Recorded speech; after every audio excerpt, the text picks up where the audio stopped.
Hey Camp, we're back again with some more swim safety. This time we'll be talking about how to keep yourself safe while swimming.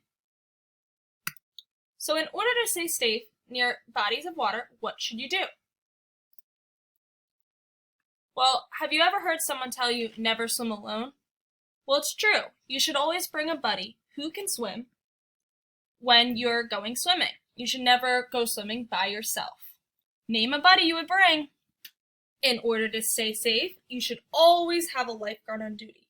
It's important because they're the ones that can help you in an emergency. You should always wear protection. There are different kinds of protection. One type is life jackets. Life jackets help you float on top of the water. They are usually vests that have different straps to make sure that it stays on your body and doesn't float up towards your head. Many times they are used when you're on a boat or in another body of water other than the pool. They should be U.S. Coast Guard approved, so make sure you find that out when buying your own life jacket. You need to protect yourself from the sun. Being in the sun too long can harm your body. It can cause very bad sunburn, and it does not feel good. You should wear sunscreen, sunglasses, clothing, and hats in order to protect your skin. You should always apply your sunscreen at least 15 minutes before going outdoors or entering water. Then, every single 2 hours, you should reapply because guess what? It wears off. You should also make sure that it's waterproof if you're going to be going in the water or if it's hot enough to make you sweat. Because if it sweats off or you rinse it off in the pool, it's not going to help you. Different sunscreens have different SPFs. That is the level of protection it provides. The higher the SPF, the longer it lasts. But still, every 2 hours, reapply. Water shoes are another form of protection. We don't often have people wearing water shoes in pools, but it's never a bad idea. Water shoes help to avoid your feet from getting damaged by the water bottoms. Oceans usually have shells that really hurt to be walked on. Rocks in the rivers and lakes can be really sharp. You can really hurt yourself. So wear some water shoes next time you go swimming. You need to stay hydrated. You should be drinking water to thirst. That means if you're thirsty, drink some water. Always bring a water bottle to the pool and especially lots of water bottles to the ocean, beaches, and lakes and rivers. In order to stay safe at all bodies of water, you should follow rules.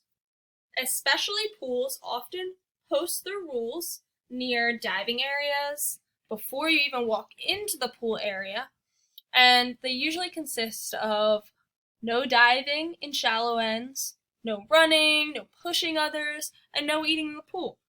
They're there to keep you safe. Always make sure you know what the rules are when going to bodies of water. It's important to stop swimming and get out of the water if you get overly tired or cold. These symptoms can lead to emergencies, so make sure you listen to your body. To stay safe, we need to understand what an emergency is, how do we prevent it, and what to do in an emergency. So what is an emergency? An emergency is a sudden, serious, usually unforeseen situation that needs immediate action. To help in an emergency, we should stop and think about the situation so we can decide what we should do, because every situation is different. Should you call for help? Do you need to relax?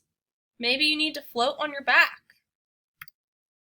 Maybe the best course of action is to get out of the water, and always help yourself before helping someone else.